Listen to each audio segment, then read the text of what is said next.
Hey, everybody. Welcome, welcome, welcome. Sorry for the late start, but I'm glad we're started. I was going to the grocery store getting some stuff for my wife, and now I'm back and I'm wearing my Fidel Castro t-shirt, and I'm here and we're ready to have an important late night conversation. So hit the like button, hit the subscribe button, hit the notifications bell. Let's do it. Spoken of the American century. I say that the century on which we are entering can be and must be the century of the common man. A radical redistribution of economic power. I mean, we know that racism is just a byproduct of capitalism. Everything would be all right if everything was put back in the hands of the people. We need a government that will make sure Americans are taken care of and organize the economy to serve the people, not the profits of a wealthy few. We now have the techniques and the resources to get rid of poverty. We got to start getting out there with the people. Get out of the movement and get to the masses. We need a government of action.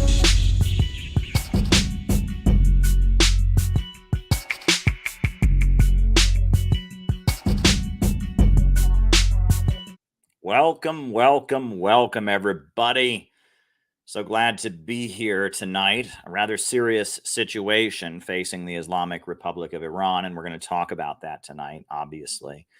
I've got a lot to say about it. But before we go any further, just general orientation for tonight. As always, I give my opening remarks, which is whatever it is that I want to talk about, followed by the roll call. Then after that, at that point, we do the answering of super chats for the rest of the night. So if there's something you would like me to talk about in the second half of our show, all you need to do is send me a Rumble rant or a super chat. If you're on YouTube, send a super chat. If you're on Rumble, send a Rumble rant. That's it. That's all we need. And I will do my best to answer your questions in the second half of our show. That's the way it works. So first is my opening remarks, then the roll call where we find out who everybody is, names and locations. And then from there, I answer your super chat questions for the rest of the night. So if you got something you want me to talk about in the second half of our program, by all means, send me a super chat. So I guess we'll just jump right into it. So the president of the Islamic Republic of Iran, Ibrahim Riazi, his helicopter crashed in northern Iran in the mountainous areas. And at the moment, it is not clear whether the Iranian president is alive or dead. That's the situation that we are in. And this is pretty big. His helicopter has crashed. There is a lot of hope that he is still alive because there were communications made as the helicopter was going down, and there appears to be heat, indicating the wreckage of the helicopter. So it looks like there's a very good chance that he could be alive. As you know, it didn't crash. It made a very, very sudden landing.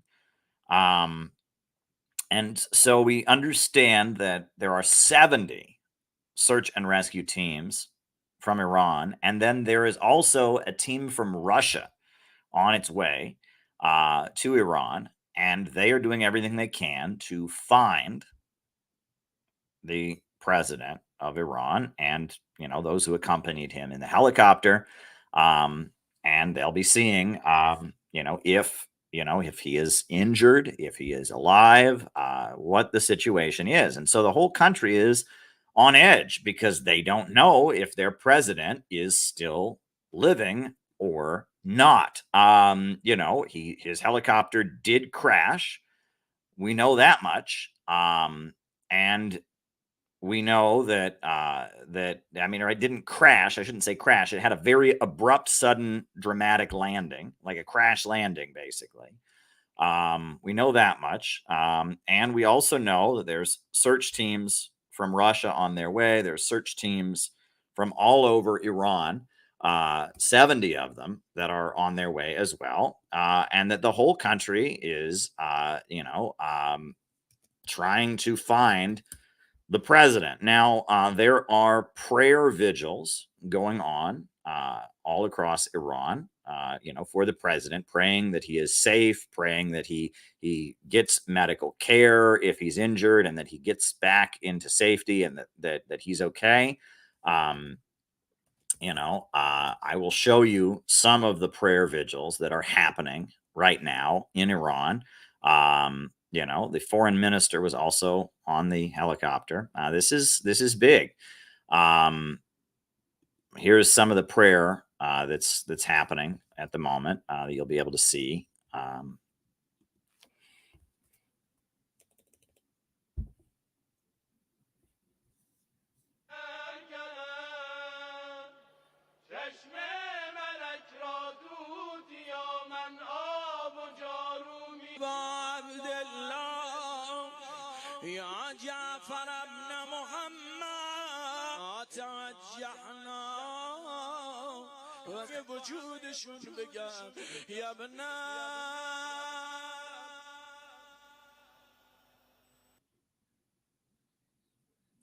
So we're just waiting to see what happens. Now, apparently, they have located a site that they say is a site where there appears to be at least the wreckage of the helicopter. So they're going toward that site now. So we're waiting to see what happens next. But that seems to be, the latest. And throughout this stream, I'll be keeping my eye on Press TV and RT for all the updates, and we'll be seeing what happens. And this is of particularly interest to me. No, it is not. Okay, so this is the latest, just 40 seconds ago. Search and rescue team arrived at heat sources, identified no clue of president's chopper. So the site that they thought was the site of the president's helicopter is not the site of the president's helicopter. So they're continuing to search. Okay, that's the latest update. But this is of particular interest to me.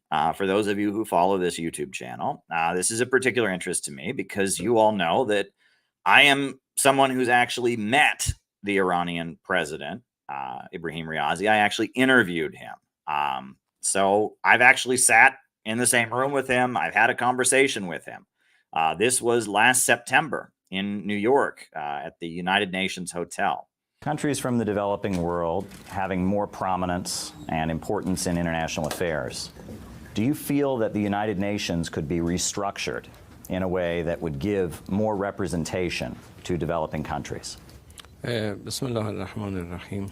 the name of Allah, the merciful, the compassionate, I think the UN and its mechanisms. I will reiterate that the UN and its mechanisms need to be revised so that it can fulfill its role of enhancing peace, security and justice. And if the UN, the Security Council and the various UN branches are not revised, then I think that with the new centers of power that have emerged in the world, with the global coalitions and the developing countries, the role of the UN will diminish day by day, and it will certainly not be able to fulfill its role as before. And in our view, its position and condition of functioning will inevitably come to naught. We definitely need to reconsider its position, structure, and condition of functioning. Now, Your Excellency, my question to follow up from this is that as Iran has such a vibrant and beautiful history as a civilization, what do you foresee as the future of your country and its role in international affairs being? Iran has a great past, a civilization, and this culture permeates the heritage of our country and our entire nation with its strong faith and religious beliefs. The rich civilizational past of the Iranian people, on the one hand, and their faith and the way they relate to divine values, on the other hand, has given birth to hope. And this hope will make the future brilliant. Today, this hope has emerged in the life of the Iranian people. The Islamic Republic is now following the path of progress, significant progress, despite the threats and sanctions that Iran's enemies have imposed and continue to impose.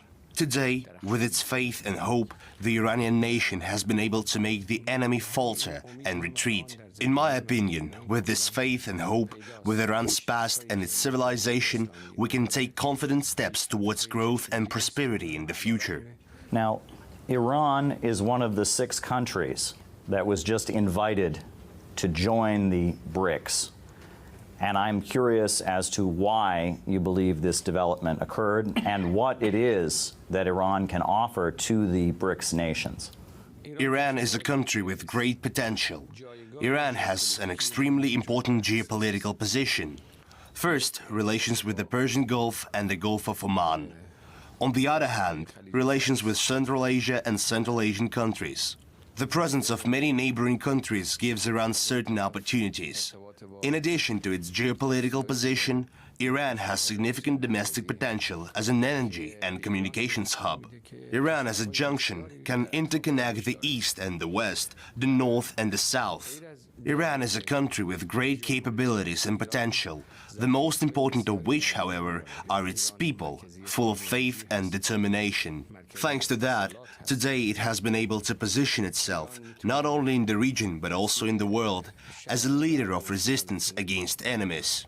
In fact, over these 40-plus years, the Iranian nation has shown that it can make an impact in the region and in the world. In the new world order that is now emerging, Iran is considered a key player. Iran occupies an important place in the emerging world order because the resistance movement in the region is linked to the name of Iran. Therefore, the potential that Iran possesses on the one hand and the potential that BRICS possesses on the other hand are coming together to form a powerful movement. I believe that the BRICS countries are just as important to Iran as Iran is important to the BRICS countries. This group is being formed to play a role in various fields, both regionally and internationally, especially in the field of trade and economy. Now, before I play the rest of it, I'm just going to talk to you about a few things that are important and relevant as we're waiting for information. I mean, we all want to know what happened to the Iranian president, the Iranian foreign minister. We want to know what happened. And as we're waiting for that news, I want to share with you a couple things that are very important. So one thing that's very important that I'll share with you is the USA has very heavy sanctions on the Islamic Republic of Iran. There are all kinds of different sanctions that the United States puts on countries. But one of the most stringent sanctions that can be put on a country is when a country is designated by the U.S. government as a state sponsor of terrorism. That is basically the highest form of sanctions that the U.S. government can put on a country. And when a country has that designation, it's almost impossible for anyone to do business with them and do business with the United States. Basically, it's all or nothing, right? That if you import products to the United States, you have to sign something and say you're not importing any products to Iran. It is really an extreme, stringent form of sanctions. And when you hear the word sanctions, you think that sanctions are just sanctions, right? It's like if you get in trouble at work, right? Oh, we're going to sanction you. It's like no big deal. But sanctions are actually quite a big deal. They impact people's lives. For example, and this is something that happened when I was in Iran. When I was in Iran, there was a TV studio that I went to in order to get interviewed. And at that TV studio, they had a guy bring me some tea. And this guy brought me some tea and he spoke English. And so I had the opportunity to sit with him in the waiting room while I was waiting to do my TV appearance and chat with the fellow. And his English was very good. And I talked with the guy. Turns out this guy is an airline pilot. Now, why was an airline pilot bringing me tea as I waited to appear on Iranian television? Why? Well, because Iran doesn't have enough airplanes. Why? Because airplanes, jet engines for airplanes, are something that the United States has pretty good control over with its sanctions. So it is very, very difficult for Iran to get the parts for airplanes. And so there is a limited number of airplanes in Iran because of the sanctions. So this guy, who, would like to be an airline pilot, can't do it because Iran doesn't have enough airplanes, enough airplane engines. And also, this is something to keep in mind, when you get on an airplane in Iran. Because when I got on the airplane, every flight begins with a prayer, and then when the flight ends, that they, there's another, like, there's a shouting of, thank God that the flight was successful, that we were safe. And part of the reason for that is because a lot of Iranian planes, because they cannot get sanctions, because they cannot get parts, are in disrepair.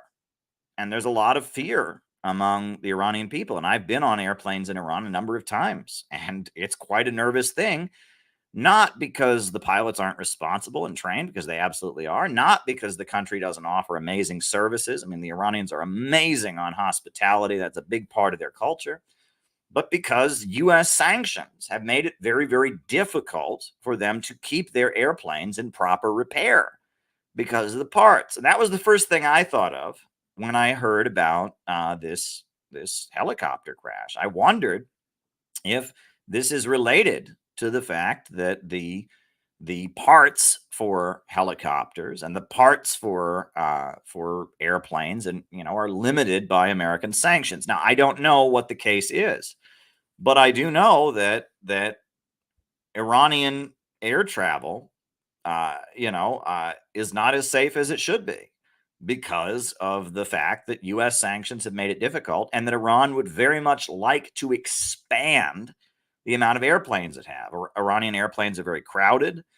More people in Iran need to fly throughout the country, but they can't do it because of the U.S. sanctions. And this guy, who was an airline pilot, he couldn't be an airline pilot. And so he was stuck serving tea to me and telling me about how frustrated he was because he wanted to be an airline pilot. He'd learned to fly his whole life. Life aspiration was to become an airline pilot. But because of the sanctions put on Iran by the U.S. government, he was unable to do that.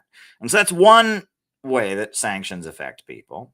But another way that they affect people, is, in Cuba. When I went to the World Youth Festival in 2013, the Cubans brought with them a man who was in a wheelchair. And the reason he's in a wheelchair is because the medical technology to restore his ability to walk is sanctioned by the U.S. government. And so he's not able to get the drugs he would need to treat his genetic condition. So he cannot walk because of the sanctions the U.S. government puts on Cuba. So you think about sanctions and how it's such a meaningless term, sanctions. It's not a big deal. Sanctions are a very big deal. And they sanction a country. They say, we want to get Fidel, that dictator. We're going to sanction him, or we're going to get Ahmadinejad, that anti-American rat. Sanctions hurt ordinary people. They hurt ordinary people. And the other thing about sanctions, right? So if you're fired up, you hate Putin, or you hate Xi Jinping, or you hate some leader, and don't support sanctions, because generally the people in the country that are the president, that are the heads of big corporations, important military people, they can get what they need. It tends to be people that don't have as much influence in the country that are more affected by the sanctions. The other thing is that sanctions, the official reason that the U.S. government imposes sanctions on countries, is this it is idiotic. It is the idea is that, well, the Iranians, we're going to put sanctions so they can't get airplane engine parts, and then the Iranian people are going to get angry about it, and they are going to overthrow the Islamic Republic. Has that ever happened anywhere in the world? No. Right? It is the idea, or that we're going to put sanctions on Cuba, and those Cuban people are not going to get the medical technology they need. They're not going to get parts for their school buses that they need. They're not going to be able to import the oil and gasoline that they need. And so they're going to be mad about it, and they're going to rise up and overthrow Fidel. Has that ever happened anywhere in the world? No. There is not a single place that the population has been faced with devastating sanctions by the U.S. government, and they've said, well, by golly, sanctions were put on us. We better overthrow our government and do what the United States wants, and then those sanctions will be lifted. Never has that ever happened. So even if you accept all the narratives to justify the sanctions, it's still bullshit. It's still bullshit. They don't accomplish what they're intended to accomplish officially. The real reason that sanctions are imposed on a country, let's just be real about this, is to weaken a country economically.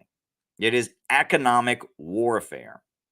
It is an attempt to isolate that country so that the amount of friends they have internationally is smaller because they can't do business. And on top of that, it is an attempt to prevent the country from economically developing itself. That's really what sanctions are about, right? Venezuela, very poor country, but they rose up, they took control of their oil resources. They started using oil revenue to rebuild their economy. They wiped out illiteracy in the country. The UN gave them an award for how quickly they wiped out illiteracy. They brought in loads of Cuban doctors to Venezuela, and all kinds of people got medical care. There were all kinds of people in Venezuela. Who was the blind man that Jesus cured? What was his name? The blind man that Jesus cured. What was his name? That Jesus healed. What was his name?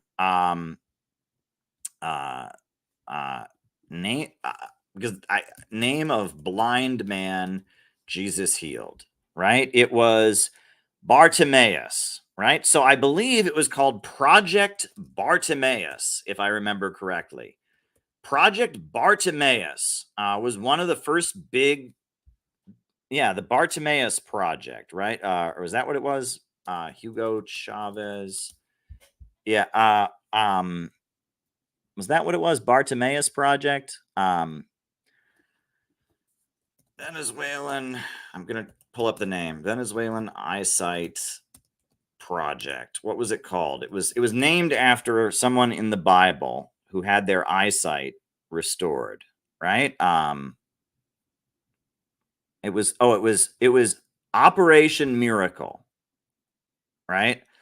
Operation Miracle. It was launched in 2004. Okay, I had the name wrong. Operation Miracle was launched in 2004 by Hugo Chavez. So he'd only been in power since 1998. 2002 was the attempted coup. 2003, he announced that they were moving on the road to socialism. 2004, he launched Project Operation Miracle, and he brought in Cuban doctors and all kinds of people who were blind because of poverty got eye surgery.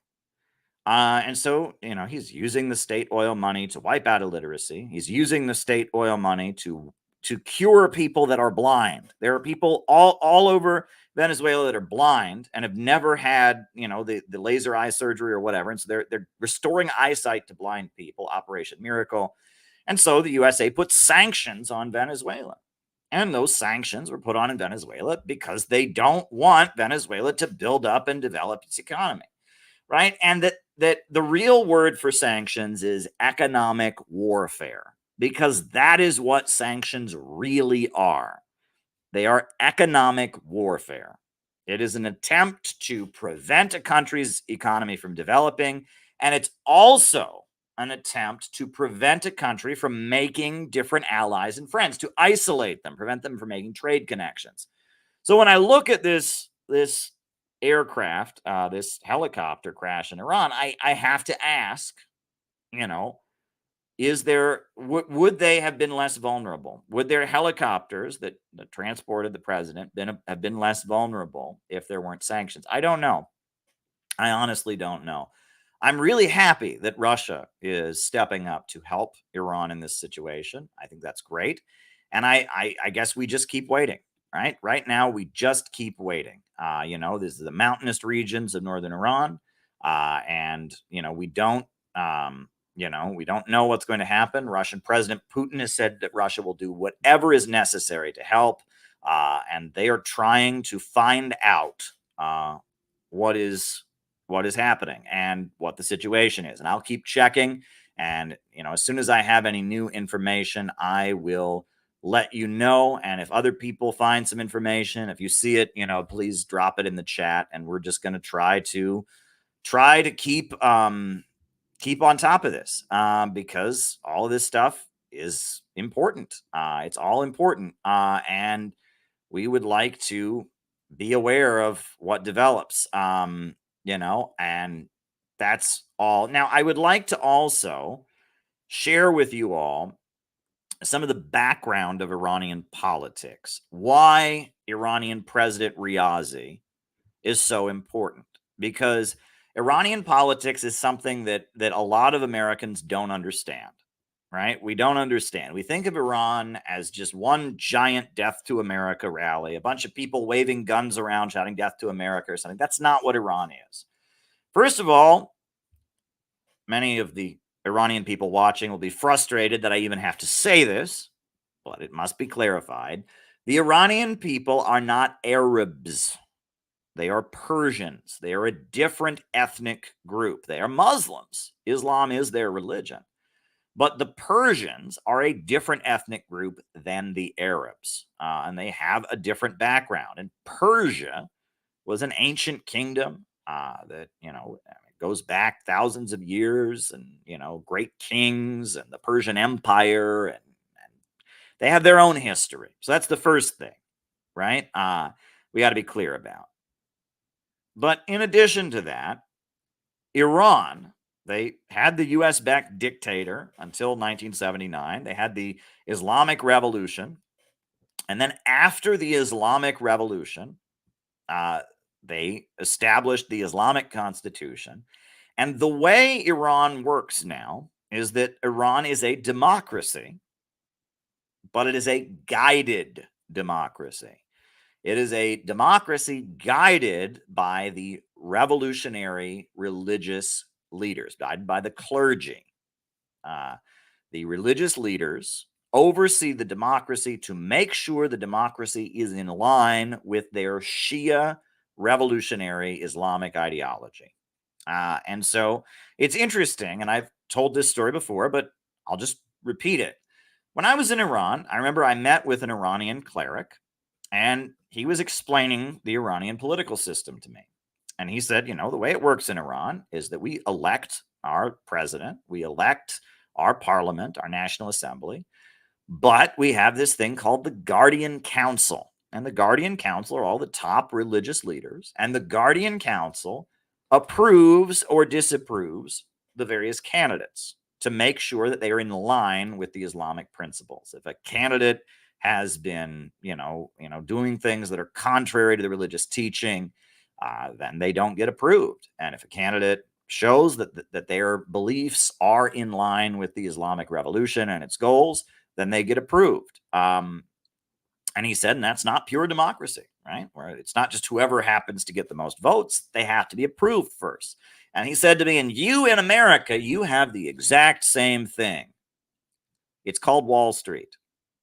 It's called big corporations. The people with the money decide which candidate gets treated as a real candidate and which candidate gets ignored.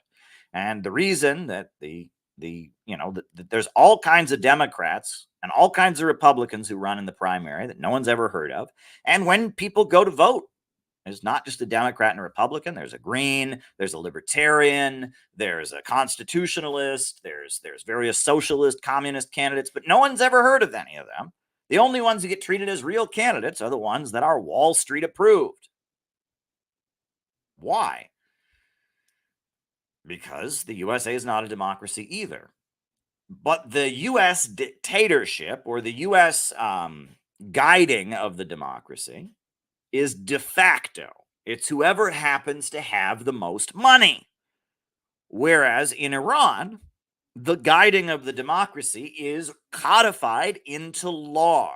And it is the leaders of a revolutionary anti-imperialist movement that rose up and overthrew a dictator, that established a new government, that you know, they're the ones that are codified into law to guide the democracy. So the question isn't, should we have totally pure democracy?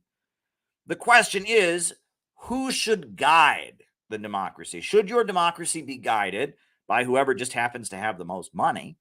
Or should it be guided by people that have values and principles upon which you want to base your society? Which is a better way of guiding the democracy? Now, I, as someone, with a Marxist communist background, my feeling is that we won't have real democracy until we've established a society with vast abundance. Until we eliminate scarcity, there's always going to be some level of inequality. And when you have inequality in society, when some people have got more money and more wealth and more than others, there's going to be some people that have more influence. And so the question is, if there's always going to be some level of inequality, and there's always going to be some level of some people having more influence than others, shouldn't it be the leaders of a revolutionary movement, the people that mobilize and lead a mass movement against imperialism to struggle for justice, shouldn't they be the ones guiding the democracy? Or should it be just whoever happens to have the most money? And, so based on that, right, you could argue that Iran is just as democratic as the United States, maybe not on paper, but in practice. Now, another point that I often make, and this is something that a lot of people don't ever take into account, which is that the Islamic Republic of Iran would not be in power for a week, for 2 weeks, for a month, if it wasn't for local organizations of people that support the government. They have these community assemblies called Basij councils. And Basij means the mobilized oppressed. At the time of the revolution, the Islamic Revolution, Khomeini formed the Basij councils, right? And it's this mass volunteer organization that is in every neighborhood, and it's in every workplace, in every community, every village, every city. It's called the Basij. And the Basij meets constantly, and they talk about how we can make this community, this neighborhood, more in line with the Islamic Revolution. And that's the Basij, right? The mobilized oppressed, the resistance mobilization force, the mobilization, the mobilized, whatever, translation aside. And the Islamic Republic depends on these people, because if it wasn't for those folks, if it wasn't for people in every neighborhood, in every apartment building, in every village who get together once a week and say, how are we making sure that everything in this neighborhood, this village is in line with the Islamic Revolution, who volunteer to go around the neighborhood and keep track of different people and monitor different people and consult with people and promote the Islamic teachings and the Islamic Revolution. If it wasn't for them, the government would fall. It is dependent on this community-based organization. Now, the American government is not dependent on any such force. We got cops, and they get paid. They get paid to enforce the law. We got the FBI, we got the CIA, but for the most part, your government in the United States doesn't give a shit what you think. It really doesn't, right? And there's nobody coming into your neighborhood and making sure that what you do, and there's no network of volunteers who keep the American government in power. There's nothing like that, right? The American government's in power because there's a bunch of cops getting paid to arrest you if you break their laws, and that's about it. So, in a way, even though Iran does not have the level of free speech that we have in the United States, even though Iran does not have the level of freedom of religion or freedom of assembly that we have in the United States, in a way, Iran is more democratic because a mobilized, politicized population is essential for the government to stay in power. And the government is constantly doing everything it can to get people more involved in politics, to debate local issues, to study their ideology in order to stay in power. Whereas our government does the exact opposite. They want us as not involved as possible. They want us as stupid and drugged up and not involved as possible, because if we get too involved, we're going to realize that our government is screwing us and we're going to rise up and revolt. And they don't want that. Whereas the Islamic Republic is the result of a revolt. That's what it is. It is the result of a popular revolt against imperialism. So it relies on a well-organized public to carry out its goals. And so that's more democratic. If you define democracy as the rule of the people, that's all that democracy literally just means, the rule of the people. In ancient Greece, I believe they had 3 different systems that existed, and there was the good version and the bad version of all of them. And the first system that existed was monarchy, was the good version. And if the monarchy became bad, it became tyranny. And the word for a good absolute ruler was a monarch, and the word for a bad absolute ruler was a tyrant. And then, in addition to that, they had the rule of an elite. Society is ruled by an elite. And the good elite, if you had a good elite that were ruling, they were called an oligarchy. And if you had a bad elite that were ruling, they were called a plutocracy. And then, in addition to that, they had elected governments. And if it was a good elected government, if it was responsible, responsible people representing the population, ruling fairly, it was called a republic. However, if it deteriorated into vulgar mob rule and chaos, it was called a democracy. So, democracy and republic technically mean the same thing, but they're the good and the bad. The republic is supposed to be the good version of elected government, and democracy, according to the classical Greek interpretation, is the bad version, right? Republic, I believe, literally means elected or representative government.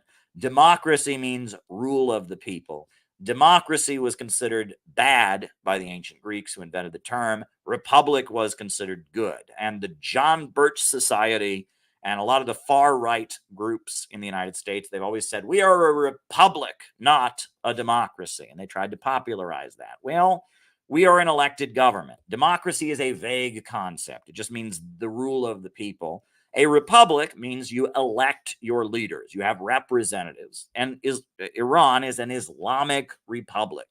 That's what Iran is. It's an Islamic republic. And because it relies on a well-mobilized population, because the largest economic entity in Iran is a religious revolutionary military force called the Islamic Revolutionary Guard Corps, because of that, I would argue that in some ways, Iran is more democratic than Western countries because it relies on a well-organized population. But all of that aside, right? Iran, they had the Islamic Revolution. They got invaded by Iraq. They had the Iraq-Iran War. So in the 1990s, the main enemy of the United States in the Middle East was Saddam Hussein. And Saddam Hussein was a secular leader. He rejected religious governments. He was from a Sunni religious background, and he, got more religious as he got older, especially after the fall of the Soviet Union. But he advocated a secular government, and he was an Arab nationalist, meaning that he thought he represented the Arab people, not the Persians. And there is a rivalry between Arabs and Persians. Historically, they don't like each other. And during the Iraq-Iran War, Saddam Hussein used chemical weapons against the Islamic Republic of Iran. Saddam Hussein did a lot of very evil things, and he invaded Iran, etc. And he did not like Shia Muslims because the majority of the Iraqi people are Shia Muslims. And the Islamic revolution of Iran represented the more radical Shia clerics that wanted to advocate revolt, and Saddam Hussein feared that they would try to inspire a Sunni Shia conflict in Iran, divide Iran between Sunnis and Shias, and so Saddam Hussein really hated Iran.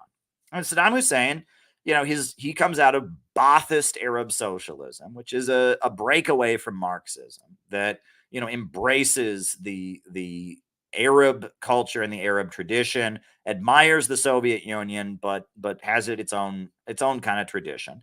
It's a secular movement, and Saddam Hussein, he was the funder of a lot of Palestinian resistance against Israel, and he didn't like the United States. So Saddam Hussein was very much kind of the symbol of anti-Americanism in the Middle East. And so during the 1990s, Iran pivoted toward being more friendly to the United States because the main enemy of the United States was Iraq, which was also their enemy.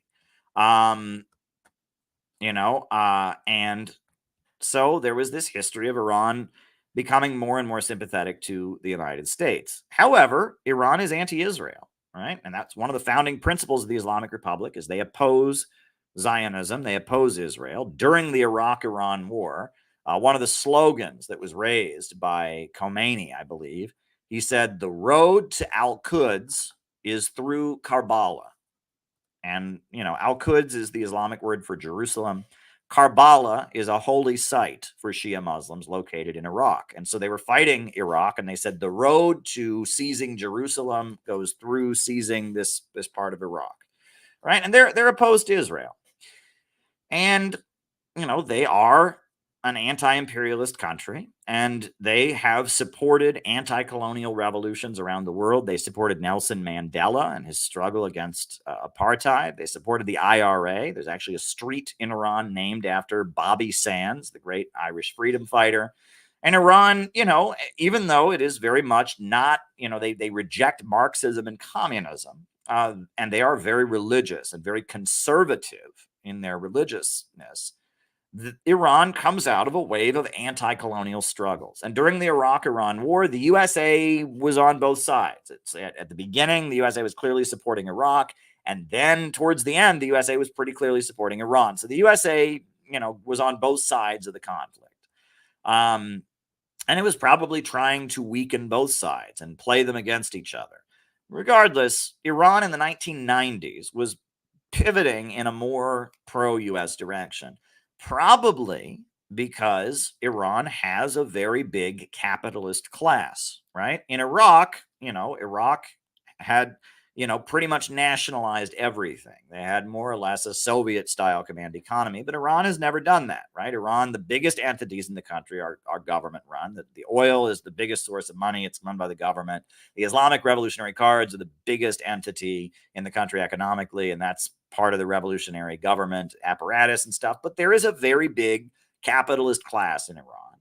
And the capitalist class in Iran very much feared the revolution, and they're probably the most oppositional to the Islamic Republic, but they exist, right? And there's a lot of wealthy Iranians. And because Iraq was the main enemy of the United States, and because Iran had a very big capitalist class, in the 1990s, Iran was pivoting into the U.S. camp. But then what happened? The axis of evil speech. Remember the axis of evil speech? After 9/11, George W. Bush gave the axis of evil speech. And it was the first, State of the Union after 9/11. And in that speech, George W. Bush named 3 countries that he called the axis of evil: Iraq, Iran, and North Korea. 3 countries that have absolutely nothing to do with each other. Right? And a Marxist government on the Korean Peninsula, an Islamic Shia government in Iran, and Ba'athist Arab socialism in Iraq. And that was a message to Iran. Iran, even though, after 9/11, there was a big rallies in Iran supporting the United States. There was huge outpouring of sympathy for America in Iran, but that didn't matter, right? And Osama bin Laden, the terrorist who carried out 9/11, was a Wahhabi from Saudi Arabia, had absolutely nothing to do with Iran, but none of that mattered. None of that mattered, right? Iran, gave sympathy to the United States after 9/11. None of that mattered. Iran, right, was put on the axis of evil list. And then their neighbor, Iraq, was invaded, country they didn't like, and it was invaded and bombed and destroyed. And suddenly there's all kinds of chaos happening right on their border in Iraq. And one of the main things that happened after the after the U.S. invaded Iraq was that there were Wahhabis that came into the country, people aligned with Saudi Arabia who had a very anti-Shia perspective, sectarian Wahhabis who felt that Shia Muslims from Iran are apostates, set up shop in the country and were murdering Shia Muslims. So Iran had to cooperate with the Iraqi government to arrange for Shia Muslims to defend themselves and to form militias and protect themselves. So right on the border, you have vicious anti-Shia Wahhabi forces that are murdering Shia Muslims. So Iran is feeling threatened. What else also happened, though, after the U.S. invasion of Iraq? The oil prices shot up. And this is also very important. I remember 2003, 2004, the oil prices were the highest they had ever been in history. $120 a barrel. $120 a barrel. And it was the gas prices were insane. And I remember a lot of people, I was in high school at the time, saying, well, Caleb, you said we went to Iraq to invaded Iraq to get their oil, but why is the oil prices so high now? Why is gas so damn expensive if we went there to get their oil? Well, we didn't go to Iraq to get their oil. We went to Iraq to blow them off the market, to destroy and bomb and just completely eliminate them as a competitor on the oil markets. And since the USA invaded Iraq, oil exports in Iraq have never been more than about 10% of what they were under Saddam Hussein.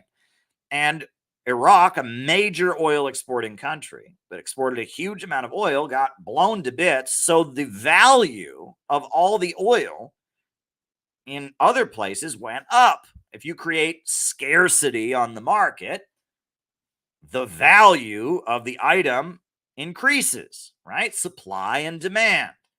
So the USA bombs and destroys a major oil producing country. The oil prices shot up.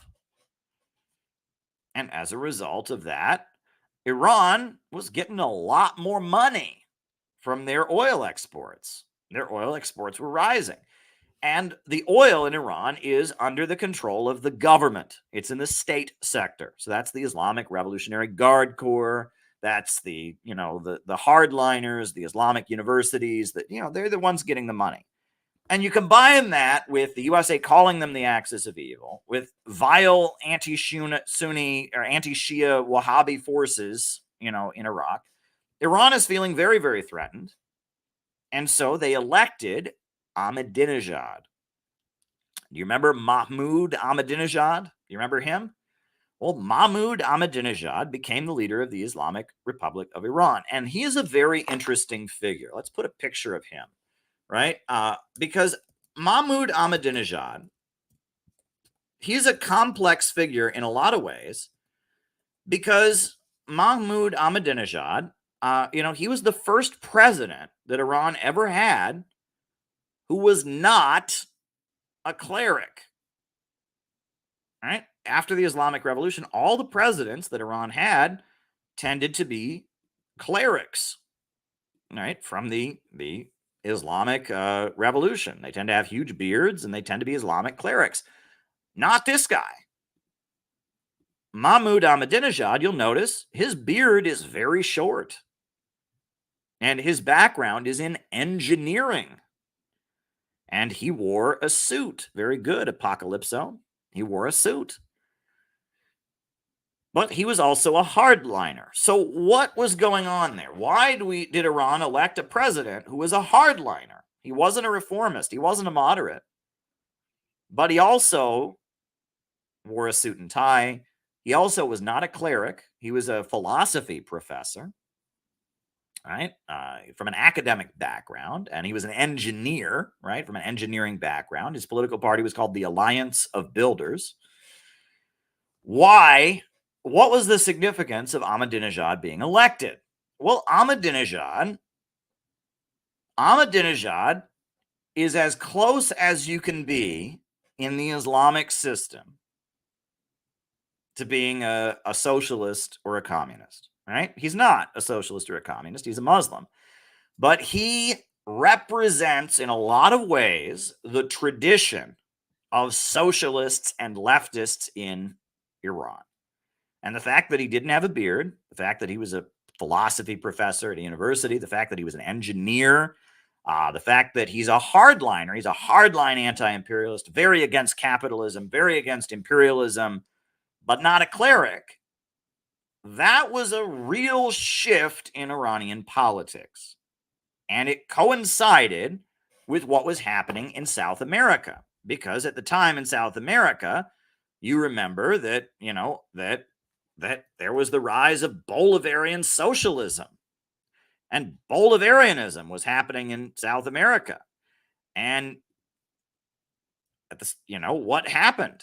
What happened? I mean, with Bolivarian socialism rising in Latin America and with Ahmadinejad elected in Iran, you had a real shift in politics, and that there was kind of a revival of socialist or leftist politics in the developing world, but it was a new kind of politics, right? It was different, right? There's Ahmadinejad with Hugo Chavez.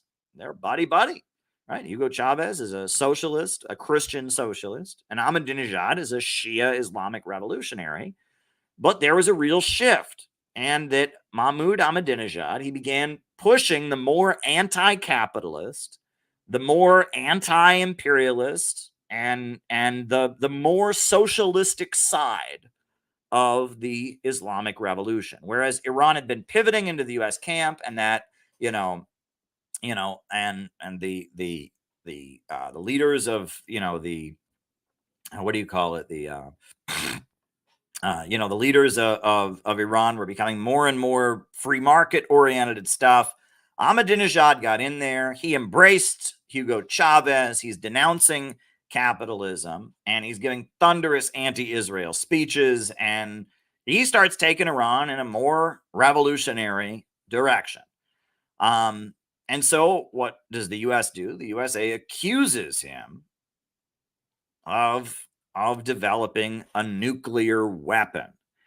And that is just complete and utter nonsense, because Iran is a signatory of the Non-Proliferation Treaty of the United Nations, right? Iran has signed, right? The resistance economy, very good. Iran has signed the Nuclear Non-Proliferation Treaty. So all of their nuclear power sites are monitored 24 hours a day by the International Atomic Energy Agency, and they have never once found Iran in violation of that treaty. Iran signed the treaty, and at no point have they ever been in violation of that treaty. But that doesn't stop Netanyahu from lying about them, And Netanyahu is telling people, oh my God, Iran is going to make a nuclear bomb. And no, they're not, because every site is monitored. They've never once violated the treaty. But this is Netanyahu at the United Nations explaining to everybody that, oh my God, they're about to get a nuclear bomb. We're all going to die, and Israel has hundreds of nuclear weapons, which that's been revealed. And, and the United States has thousands of nuclear weapons, and Israel is the only country in the Middle East to have nuclear weapons. But for some reason, we're all supposed to panic and freak out because Iran has never violated the Nuclear Non-Proliferation Treaty. But under Ahmadinejad's leadership, nuclear energy, peaceful nuclear energy, expanded in Iran. And the United States and Israel said, oh my God, they're trying to make a nuclear bomb, which they were not doing. They were not trying to make a nuclear bomb. They were doing what they have the right to do under the treaty, which is legally practice peaceful nuclear energy. So there's all this hysteria in Iran, in the Western world, and all kinds of sanctions are put on Iran. And the main thing that happens, though, is towards the end of Bush's presidency, Hezbollah kicks Israel's ass, right? Hezbollah, they get Lebanon gets invaded by Israel. That happened, and Lebanon gets invaded by Israel, and Lebanon is the home to a Shia Muslim organization that takes its inspiration from the Islamic Revolution of Iran. And Hezbollah, Israel invades Lebanon, and Hezbollah just kicks Israel's ass and just humiliates Israel. I mean, Israel, they go in and then they are driven out. And Hezbollah become the heroes of the entire Muslim world because Israel invaded Lebanon and now Israel is getting their ass kicked. Hezbollah is this Iranian aligned Shia Muslim anti-imperialist organization in Lebanon. And they're like a state within a state. They like control half of Lebanon. They're a religious anti-imperialist political party, but they're like a government within a government. They're like half of Lebanon is run by these folks, and they just completely destroy Israel when that invades them. And as they start rebuilding, as they rebuild after the Israeli invasion, they're painting murals of Hugo Chavez. I think, mural of Hugo Chavez, right? They're painting murals of Che Guevara. Here's the, I'll find you the mural of Hugo Chavez, Lebanon. Let me see if I can find the picture of it, right? Yeah. They're painting murals of, of Hugo Chavez and of Maduro and of Che Guevara, and it's they're very much inspired by the Islamic Revolution of Iran and by the Bolivarian socialist movement. So yeah, here's a poster that was put up, I believe. Right, this is I don't know what the Arabic writing says, but it's basically showing that there are three great leaders: Hugo Chavez of Venezuela, Nasrallah, the leader of Hezbollah, and Abdel Nasser, the Arab socialist leader of Egypt, right? It's these three great anti-imperialists, right? That's one of the messages that was out there. And, it was they built this, as Hezbollah is wildly popular because it's rebuilt Lebanon. They kicked Israel's ass. So Iran is gaining a lot of strength. The USA is putting sanctions on Iran and hurting Iran, but Iran is gaining a lot of love and respect among people in the Middle East region and around the world who oppose Israel. So what happens? The U.S. economy crashes. 2008, we have the financial crisis, and Barack Obama becomes president. And Barack Obama is, he's from a Muslim country. He spent his childhood in Indonesia, where he went to a Muslim school. His middle name is Hussein, which is an Islamic name. His father was a Muslim from Kenya. And, Barack Obama is trying to reset U.S. relations with the Muslim world. So one thing that Barack Obama does is he goes to Cairo, Egypt, to give a speech about Islam. And in Cairo, Egypt, he announces that, he apologizes for the U.S. coup in Iran in the 1950s and U.S. meddling in Iranian politics. And then in his second term, he launches the Iran nuclear deal. He's gonna start negotiating with Iran. He offers to negotiate with Iran a nuclear deal. Well, in Iran, there's a lot of young people in Iran. The majority of people in Iran are born after the revolution. All right, they found the helicopter. That's important news. Okay, so they found the helicopter. That's an important development. Thank you for sharing that information. Let me pull up, see what the latest developments are. They found his helicopter. All right. Yeah, and they're en route to the site of the crashed helicopter. Okay, that's the latest development. So we'll keep our eye on that just as the information comes in. Thank you. So at this point, they're saying that, that the USA may negotiate with Iran. So that's where this guy comes in. Now, this guy This guy's name is Rouhani, Hassan Rouhani.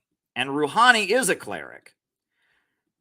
And Rouhani, he is from the reformist movement. And Iran has a presidential election, and this guy runs, Rouhani.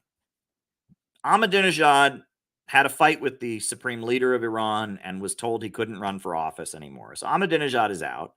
They have another election, and this guy, Rouhani, who is a cleric, and he's got a beard, and he's very religious, he's running on the platform of negotiating with the United States. He's saying Ahmadinejad was such a radical and extremist.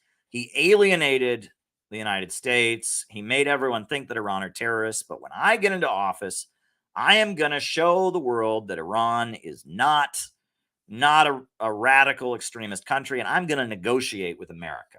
I am going to make the nuclear deal, and that is going to make Iran's economy better.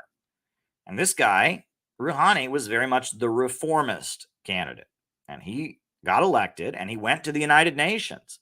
And at the United Nations, he gave a speech about, a world against violence and extremism. I remember when he spoke at the UN, he said, "I am forming the wave, and I would like everybody to join the wave." And the wave stood for World Against Violence and Extremism, and that was Rouhani. Right. Here, I'll, let me see if I can find the clip of Rouhani at the United Nations.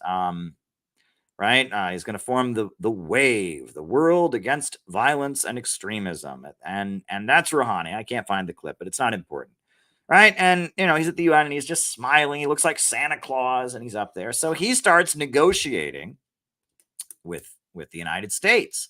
And after a long negotiation in Iran, they finally sign the Iran nuclear deal.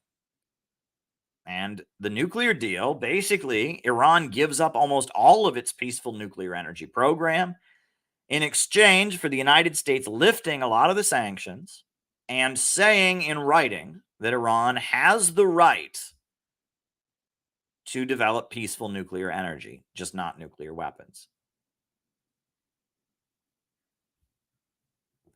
That is the agreement. So the USA acknowledges in writing that Iran has the right to peaceful nuclear energy. And in exchange, Iran gives up almost all of its peaceful nuclear energy program. And then on top of that, the USA lifts a lot of the sanctions on Iran. However, right before the Iran nuclear deal, you'll remember that Benjamin Netanyahu spoke to Congress.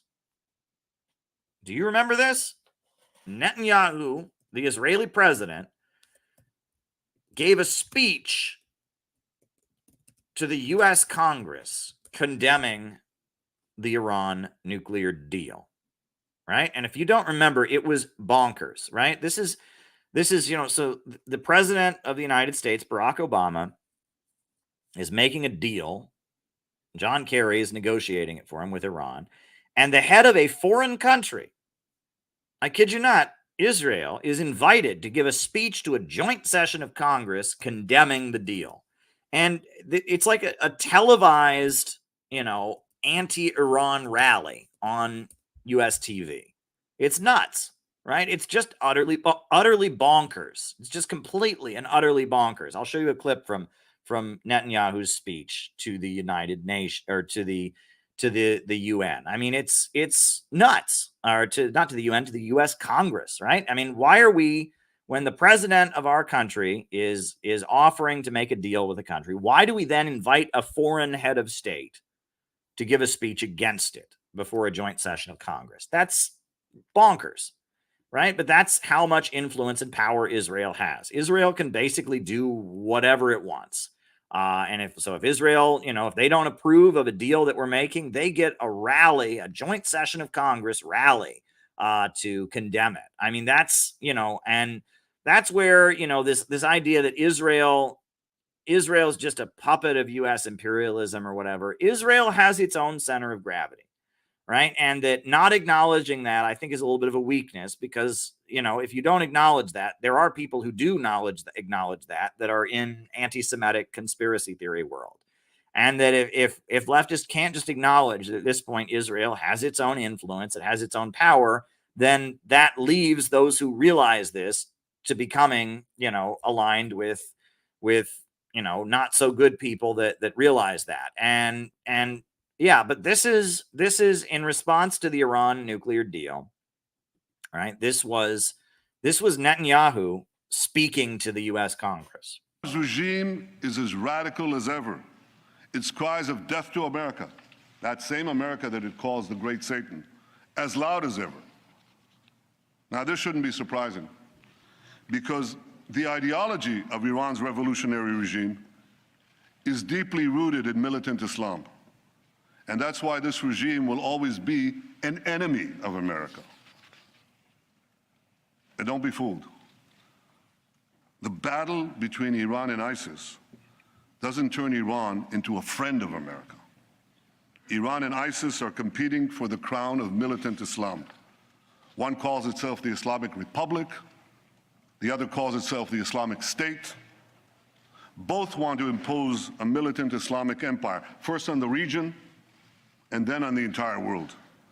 They just disagree among themselves who will be the ruler of that empire. In this deadly game of thrones, there's no place for America or for Israel. No peace for Christians, Jews, or Muslims who don't share the Islamist medieval creed.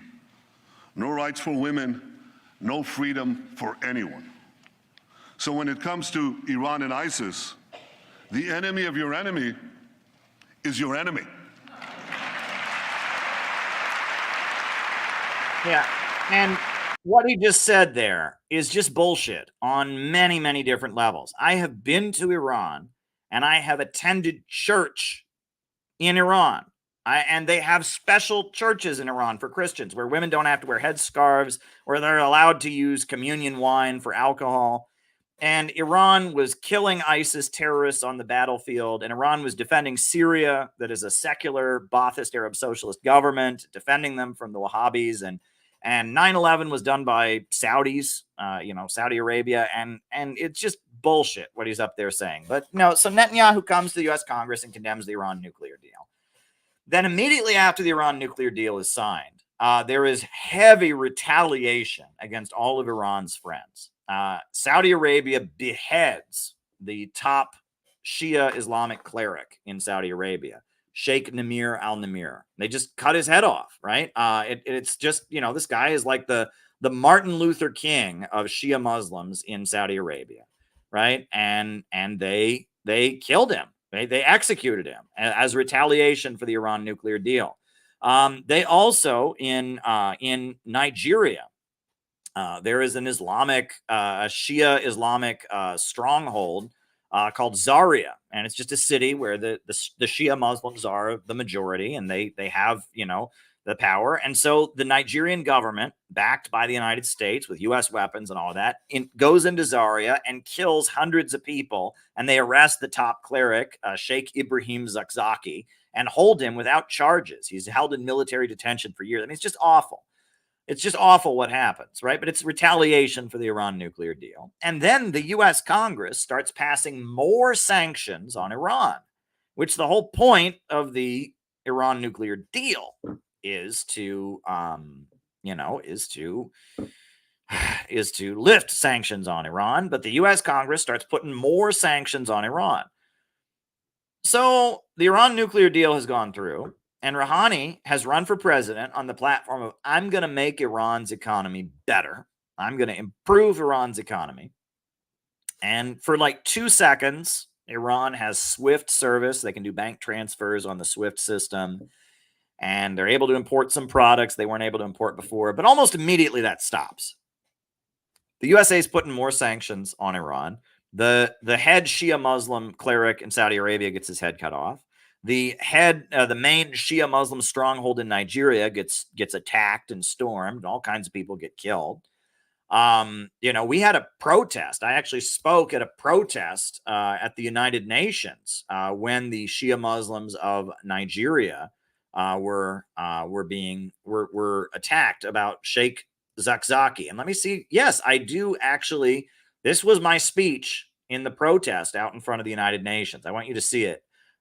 Because, I mean, look, I've been following these politics for a long time. And this is after the head of the Islamic movement of Nigeria was killed. And after they went in and stormed his compound and they killed hundreds of Shia Muslims in Nigeria. This was my speech in front of the United Nations. Dead, and they're saying nothing. Where are all these people in the United Nations who have made their careers talking about genocide and talking about human rights and denouncing religious persecution? Where are they when the Shia people of Nigeria are being killed? They've all become silent. They've all become silent. It's very, very frightening. You can see the hypocrisy.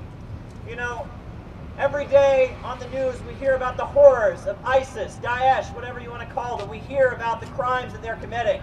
But yet one of the loudest voices, one of the strongest forces in Africa fighting against Daesh, fighting against Boko Haram, which calls itself the African wing of ISIS, one of the loudest voices against them has been taken away, and thousands of people have been killed, and the media is silent. Nigeria, if you turn on the television, the way they talk about Nigeria, they say it's a poor country. But Nigeria is actually a very wealthy country. It has more oil than any other African country. It has natural gas. It has mineral resources. But the people of Nigeria are poor. And why is that?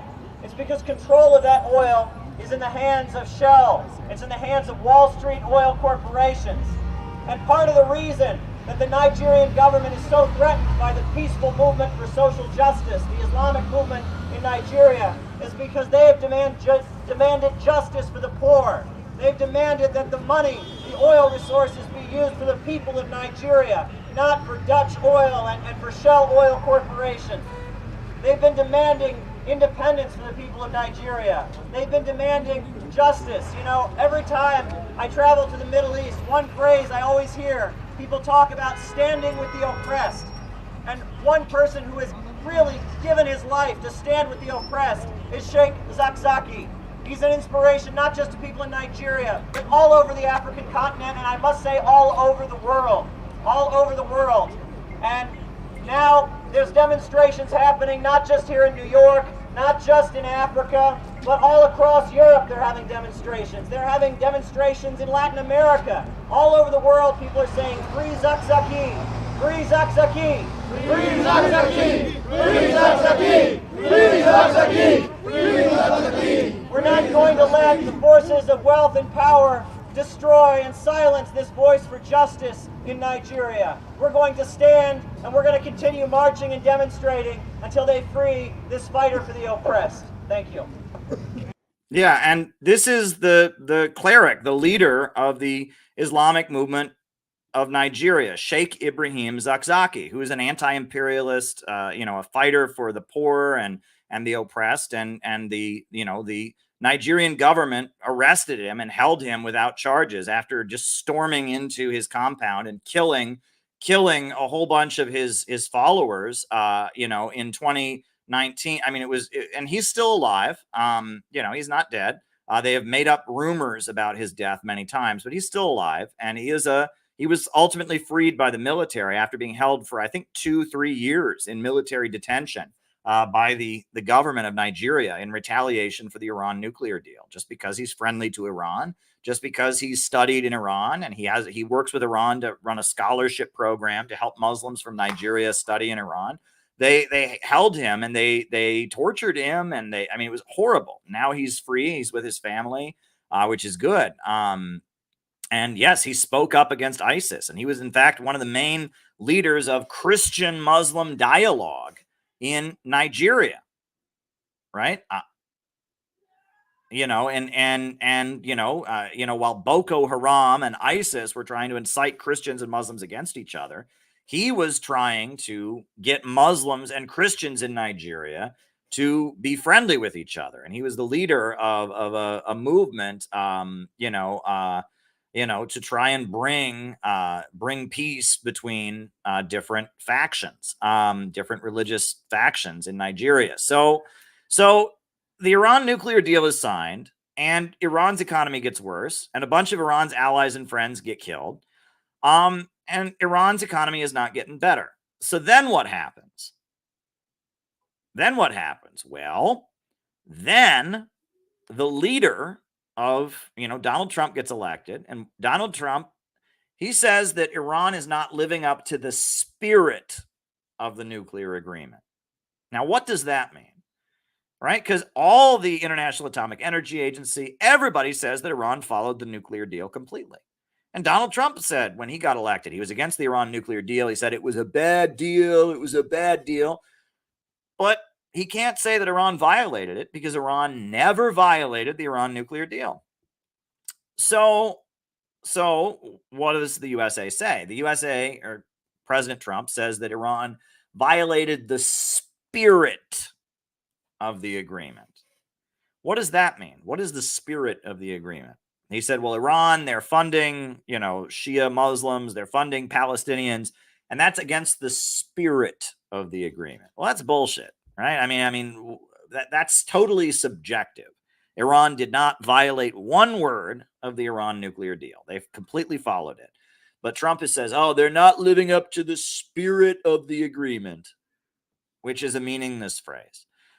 So then Donald Trump withdraws the United States from the Iran nuclear deal, and all the sanctions from the United States from the nuclear deal are reimposed. Now, Britain and France and these countries, they don't impose new sanctions. So, but the United States pulls out of the agreement.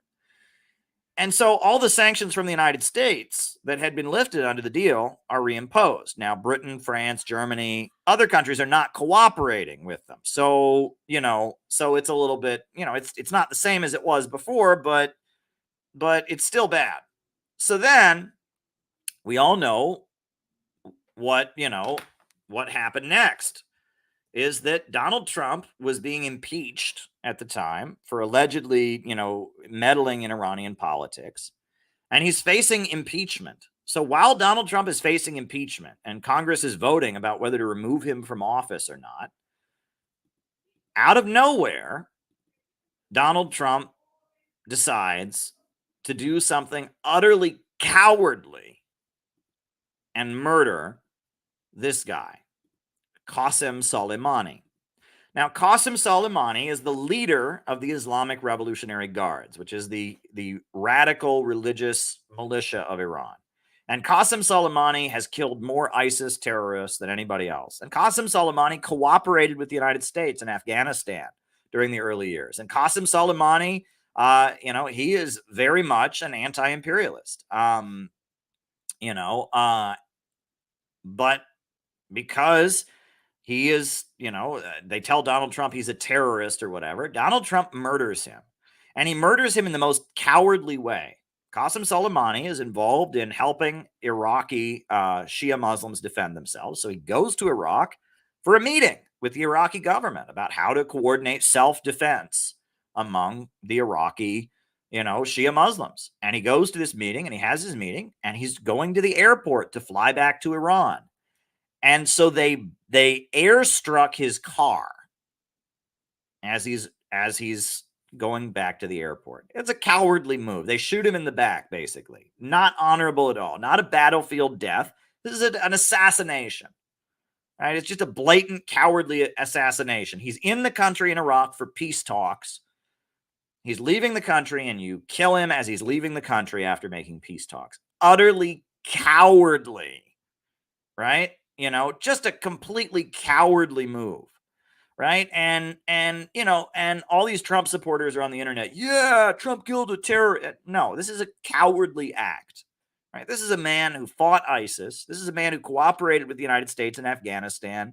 This is a man who, was very much the national hero of Iran, a great martial, virtuous military hero, and you murder him in a cowardly way. You draw him to a country for peace talks, and then you kill him as he's leaving. Just completely cowardly move. And this guy is the national hero. This is like the top general of Iran, but he's also like the national celebrity of Iran. And at that point, Rouhani, he's out. Rouhani is out. And the Iran nuclear deal has been destroyed by Trump. and more sanctions have been put on Iran. And then Iran got the humiliation of having the cowardly assassination of their top general. So the Iran nuclear deal is never coming back. The Iran nuclear deal is done. And so as a result of that, Iran has an election. And the reason, let me go back to Rouhani here for a minute.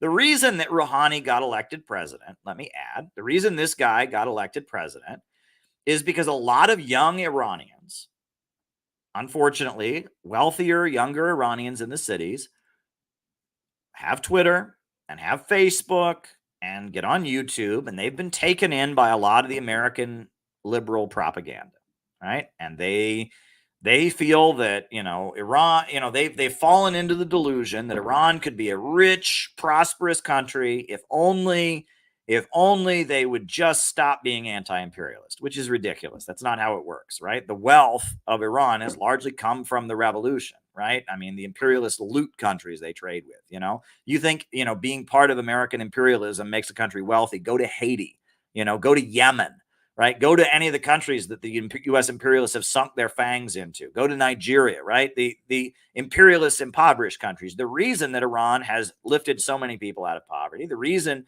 that Iran has fully electrified and wiped out illiteracy and industrialized, the reason that they have such good schools and such great healthcare and stuff in Iran, the reason for that is because of their revolution.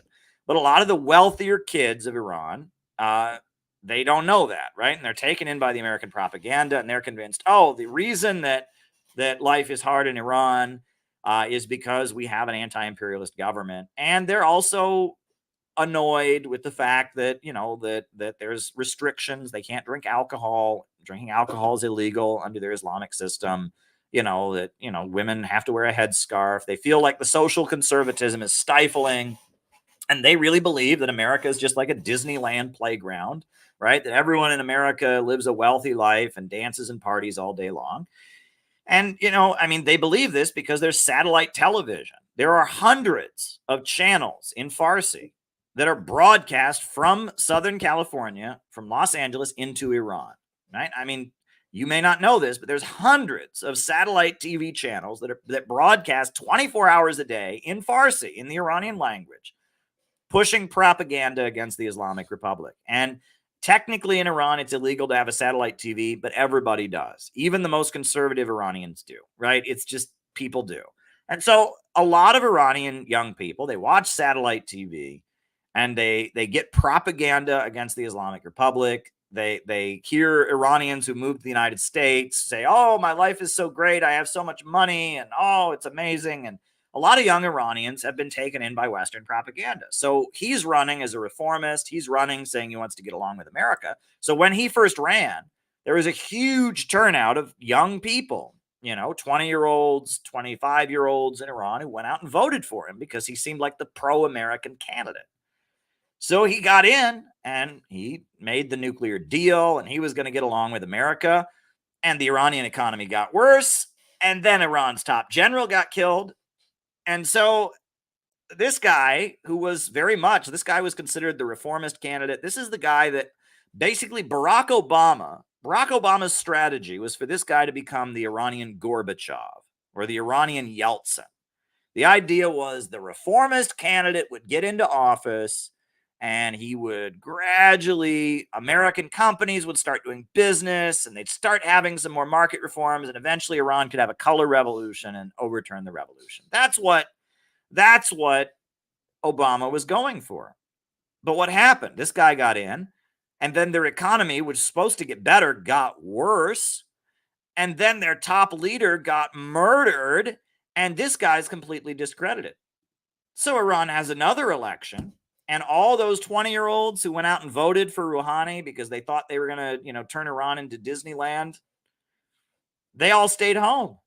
Because what's the point? They voted. They tried the reformist way. They tried to vote for the liberal candidate. And what did it lead to? Right? What did it lead to? So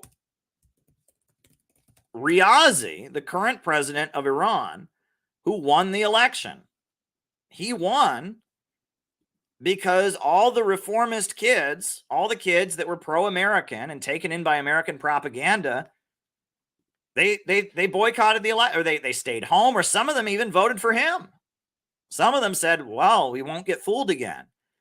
And Ibrahim Riazi got elected because of Donald Trump, right? If you are a Trump supporter, right, you can thank Donald Trump for this guy getting elected, right? This guy got elected, and it's going to be a really long time before the reformist elements are back in power in Iran, because they tried, and Rouhani fell on his face.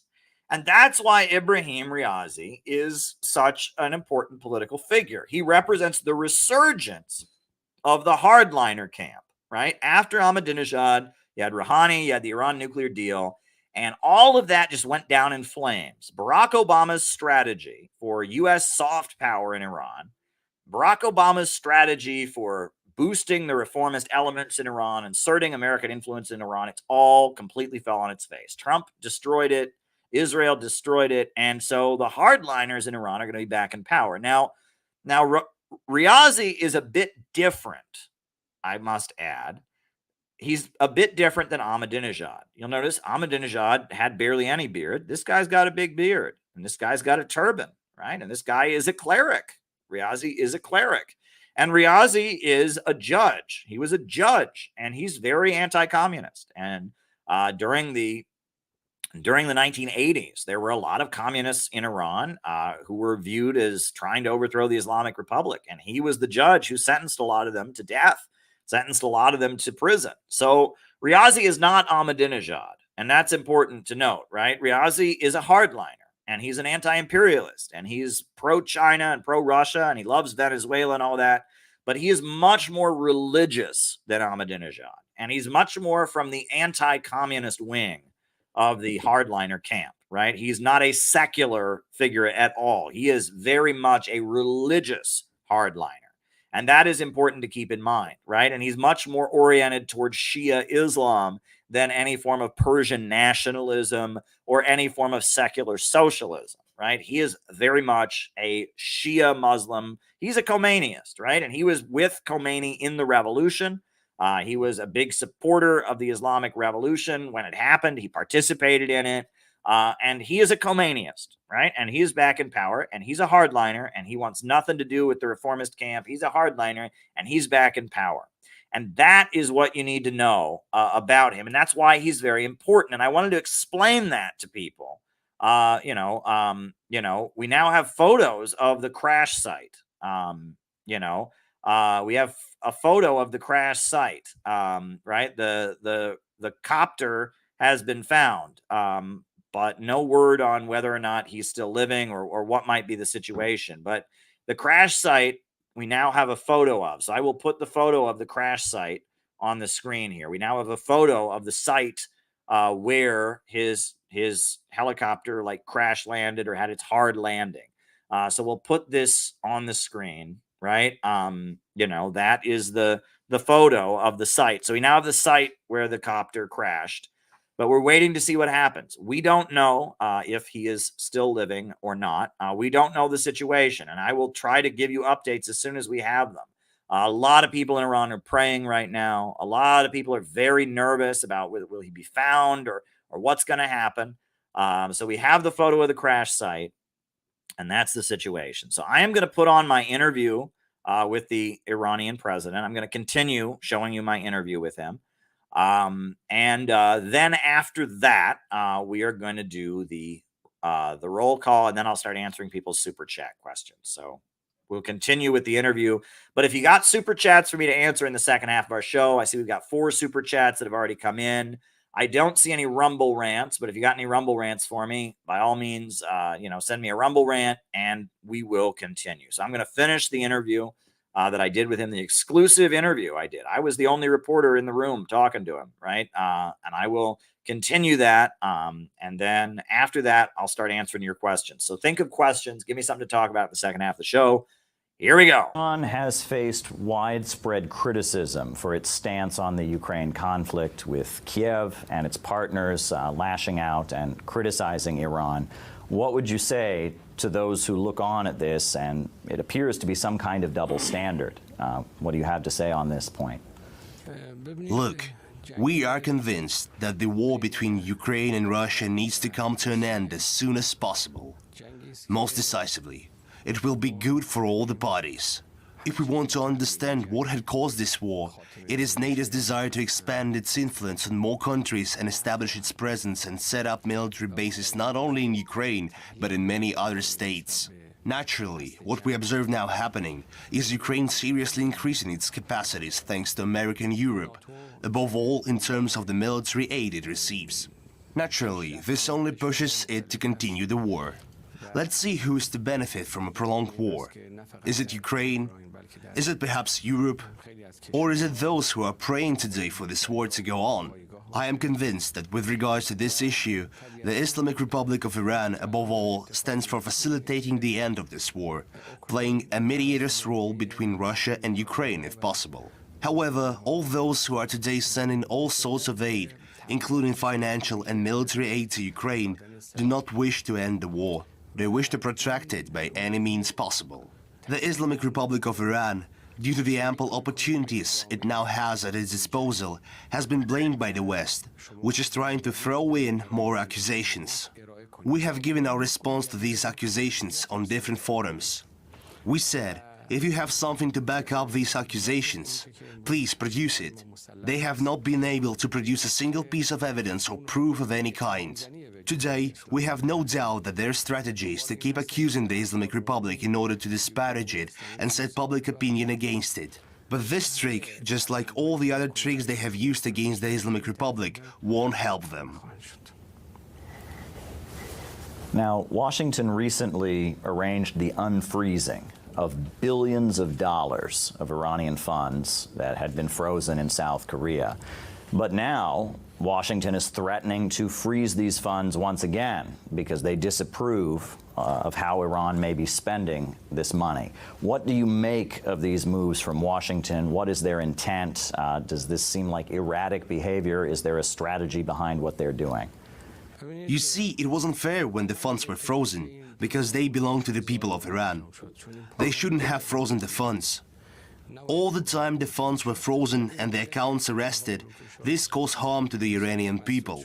Now that the people of Iran again have access to these funds, we are spending them trying hard to take care of the needs of the Iranian people. But this American spirit of superiority, it was so typical of them to arrest our funds. Their sense of superiority allowed them to crack down on the Iranian people, to impose sanctions. Slapping nations with sanctions is so typical of the Americans and speaks of the uncurbed sense of superiority and tyranny that is at their core. Of course, Iran is a living witness of America's tyranny, both in terms of the American sanctions and in many other regards. I believe that our approach here and elsewhere involves perseverance, resistance, and standing our ground. Now, I would like, if possible, for you to give us your assessment of the prospects and future of relations between Iran and Russia. We have enjoyed long-standing relations with Russia in multiple areas, including politics, economics, trade, defense, and security. And our cooperation is developing every day. Even the war in the region couldn't slow down our cooperation in multiple areas. Quite the opposite. The political will that prioritizes expanding our cooperation, particularly in the areas of trade and economy, as well as our partnership in the International North-South Transport Corridor Initiative and regional cooperation, pursues the development of our relations. Today's issues have had no impact on the relationship between Russia and Iran and never will. Our relationship with Russia is of strategic importance, and no developments on the global scene can change that. Now, we understand your time is limited and you have many affairs to take care of, so we have just one final question. It's been a year since Iran was marked by a huge amount of unrest. And it's pretty clear the United States was backing this unrest and that there was a huge amount of media demonization of Iran broadcast around the world in the aftermath and during this unrest. What would you say to those who have seen these reports in Western media and have a negative image of Iran in their mind as a result of these portrayals? What would you like them to know that they have not been told? I think enough time has passed since then, a full year, so we can better see the situation, the setting, and what happened behind the scenes. Even those who had no information and were misled by the media and their false news can now see the facts and understand the essence of what happened. The United States and its European allies tried to ride the wave. They thought they could strike the Islamic Republic at that moment. On gender issues, for example, and on economic issues. They started a hybrid war against the Islamic Republic of Iran. But after a little while, we saw the Iranian people prevail in that war. So the Iranian people was victorious again. When I spoke at the UN, I said that the Iranian people had won this hybrid war and had been able to secure this victory in the situation created by Iran's enemies. The hostile media, psychological, economic and political pressures. As you can see for yourself today, all the opponents, all the enemies of Iran, although they made an attempt to bring back at least the memory of the events of a year ago, they did not succeed. They failed completely. And the people who had any doubts that the enemies of Iran were behind this, the enemies who sought to put the Iranian Republic through hardship, can now see clearly that the Islamic Republic of Iran is not a weak sapling, but a strong tree that will not bow under these blows. The roots of the Islamic Republic are very deep. They did not begin yesterday. Over the years, we have become accustomed to hearing what the United States, some other Western countries and detractors have to say to the Islamic Republic. Each time, they give us 6 months. Since the victory of the Islamic Revolution, every year they say that in 6 months, the situation in the Islamic Republic will change. I suppose it has now been about 80 times 6 months since they started saying that. It has been demonstrated to them that the Islamic Republic is a powerful state, a state that is now stronger than ever. In the meetings I had with some of the media and political pundits during my 2 days in New York, they admitted that it has been proven to everyone that the Islamic Republic, in the words of yours truly, will not bow. And this time, just like previous times, they failed. I hope that this time they've realized that the Islamic Republic is a powerful state, and most importantly, that God Almighty is looking after us. And with the faith of our people, with their hopes and trust, and what is important is that, as the leader of the Islamic Revolution has repeatedly emphasized, it is not lies that are the basis for the continuation of the revolution, but the faith and the hopes of our people. Indeed, the revolution continues because of the faith and hopes of the people, which I have shared with you and all the esteemed viewers today. And a nation that is beloved and faithful is indeed a religious nation, and a nation that has hope. And a nation that is beloved and faithful is indeed a religious nation, and a nation that has hope. There is hope for the future, and a very bright future. All righty.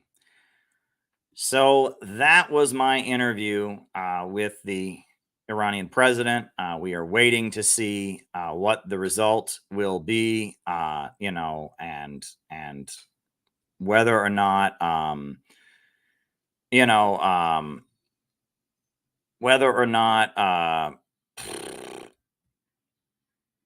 we're just waiting to see what will happen. So at this point, we're just kind of waiting to see what happens with the Iranian president. I'm waiting to see if, where things are. The fact that they seem to have the crash site but haven't located the Iranian president, that's not good. So, we just have to wait and see what happens. But I'm sure a lot of the people of Iran are very nervous. And, some people are saying that he may be deceased. I'm waiting for official confirmation of that, but they seem to have found the crash site. So this is certainly disturbing. So, this is obviously a man who is committed to the Islamic Revolution. This is a great anti-imperialist who's aligned, with the people of Russia and China, the people of Palestine. Iran has done more to support the Palestinians than any other country. The Israelis are the first to tell you that. So it's certainly a situation that, has a lot of us on edge, and it doesn't look good. And so, you know, it's just something to be concerned about. I don't quite know what more to say about it, you know, except, you know, to be sad, and to hope that, you know, maybe there's still hope that the Iranian leader and the Iranian president, the Iranian foreign minister, other people from the crash are still living. So on that note, folks, names and locations. I will call you all out as I see you. Names and locations. Who is with us tonight? Names and locations. Who's with us? Names and locations. We got Mark Jones in Utica, New York. We got Jenny in Cincinnati. We've got Alex in Brazil. Welcome. We got St. David's, Bermuda. We got Wales, United Kingdom. Alex Rickle in Portland. John in downtown Los Angeles. Molly McGuire out in Orange County. Steve in Algeria. Michael, Divine Justice, Singapore, Quebec City, San Jose, California. London Calling. Fred in Los Altos, California. Gerard in Chicago. Leonid in Los Angeles. Frederick in Denmark. Michael in Ohio. Montreal. Sherry in New Jersey. 100 miles to Spokane. Cleveland, Ohio. Dustin Schlesinger. Aziz in Sydney. Amin in Lebanon. Nate in Chicago. Floor 2 Records in Chicago. Al in Sydney, Australia. Florida. Teresa in Florida. JT24 in Mississippi. Ray in Guyana. Names and locations. You know, yes, I see no sign of life in the area, but I don't know what that means. But, you know, seasoned noob in China, Iraq, Freddie in West Upstate New York. Names and locations. Randy in La Grande, Oregon. Welcome, Randy. Chris and April in Salt Lake City. Love for the Islamic Republic of Iran. Zach Bunch in Richmond, Virginia. Ellie in Chicago. Welcome, Ellie. Welcome. Names and locations. Names and locations.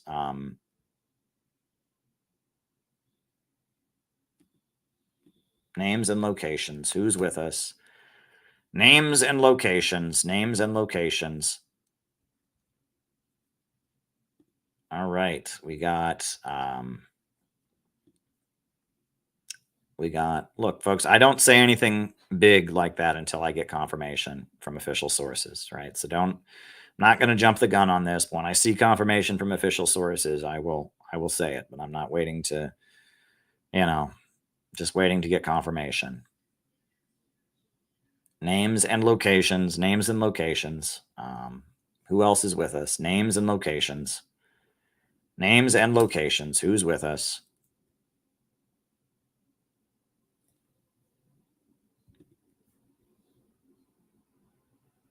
Names and locations. Anybody else with us?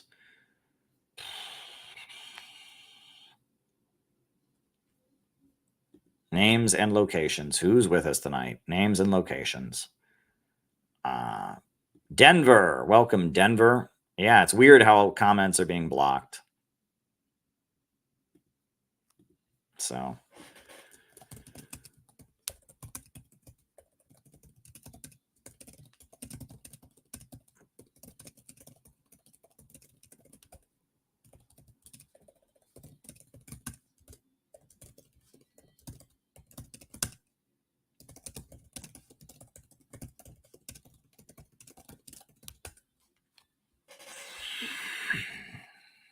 So I see CNN is saying that he is deceased. People are saying, but I'm waiting. I'm not going to say that until, you know, it's confirmed. Chris in Germany. I'm just waiting to get confirmation from official Iranian sources. You know, that's, you know, you just got to make sure of these things, right? Saying no living persons at the crash site. But I'm waiting to get confirmation, but that doesn't Doesn't look good. Doesn't look good at all. Right? I'm seeing RT says there's fears that all passengers were killed. That is what RT is saying. It appears that all passengers were killed, but it's not clear. We're just waiting to see what happens. We're waiting to see what happens. So, yeah. So if anybody else has any super chats or, you know, anything else they want me to talk about, I can certainly talk about it. Just waiting for official confirmation of something, but we don't know. And so yeah, it's not looking good, as they say. It's not looking good. But I'm waiting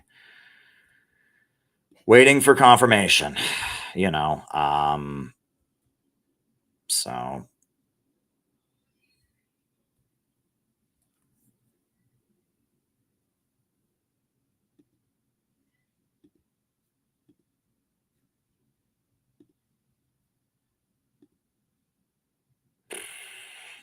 what else can we do, right? We're just kind of waiting for confirmation. I'm seeing the same stuff. No signs of living persons at the site. We got Mariah, North Carolina.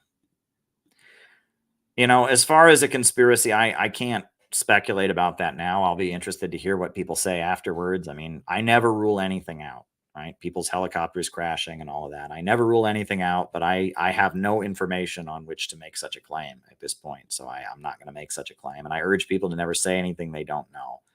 But I mean, I do, from what I understand, there has been instances where someone's helicopter crashed or someone died, and it was an intelligence activity. So I'm not saying that didn't happen, but I have no basis on which to say that it did happen. So you don't want to rush into things like that. You never want to rush into making statements like that if you don't know, right? Because we don't know. I mean, we don't, we just know there was a helicopter crash. There was fog, there was a helicopter crash. And it looks now like there's not any living person at the site, which seems to point to the president being among those who are not living, but we don't know, right? We really just don't know, right? So yeah, we're just waiting for confirmation. So yeah, this is a tough moment. I mean, I'm feeling it as someone who loves Iran, someone who loves anti-imperialists and sees Iran as a country that's been through so much with the murder of Qasem Soleimani, with the horrendous sanctions, and I'm feeling it. I'll just be honest. I mean, you're seeing my live reaction to this news. I was hoping that they would find him and, but we don't know yet, right? You never call it, right? You never call it until you know, but it's not looking good. So I guess, right, I don't see any Rumble rants, but we'll go through some of the super chats, that have come through. I think so. Yeah, foreign minister was on board, and yeah, not good. How is U.S. imperialism so strong in Azerbaijan? Well, that's a good question. I mean, Azerbaijan has a relationship with Russia and such, but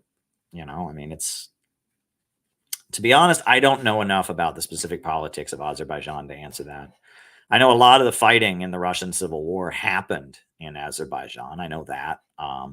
There's a lot of oil in Azerbaijan, and that a lot of the fighting happened there. There's a lot of Muslims in Azerbaijan, but I honestly don't know why Azerbaijan is the way it is geopolitically. I couldn't give you an answer. That's just not a region I'm familiar with. So there we go. Who is on my t-shirt? This is Fidel Castro. This is the t-shirt that I wore when I gave my interview on the anniversary of the death of Lenin on RT. And it's not Che Guevara, it's Fidel Castro. I bought this shirt at the World Youth Festival in 2013 in Quito, Ecuador.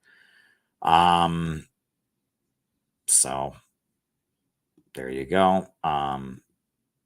Right. Saw that. And I don't know. I mean, I've seen various people on social media speculating about that possibility, and certainly raises alarm bells in my head.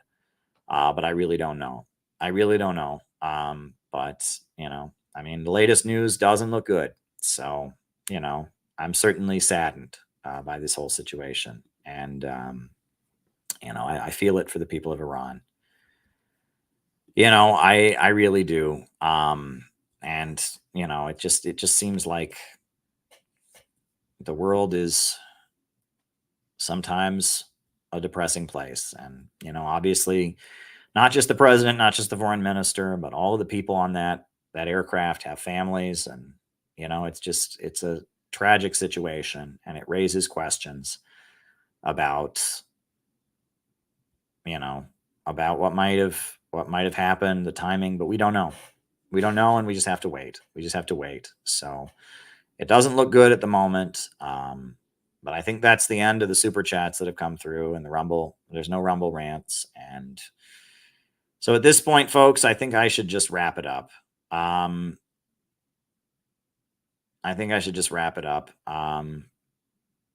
We'll know soon enough the situation. So I guess I'll put on the closing music, and we'll be back tomorrow night. So yeah, sorry to not end on an optimistic tone, but it doesn't look good at this point.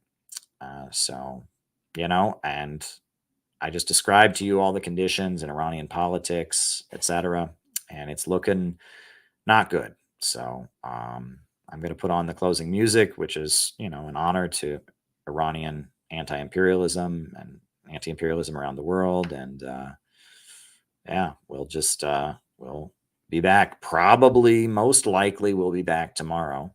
So. New upsurge in the struggle against U.S. imperialism is now emerging throughout the world.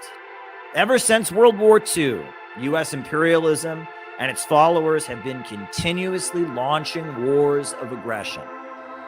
But the people of various countries have been continuously waging revolutionary wars to defeat their aggression. And while the danger of a new world war still exists, and the people of all countries must get prepared, revolution is the main trend in the world today.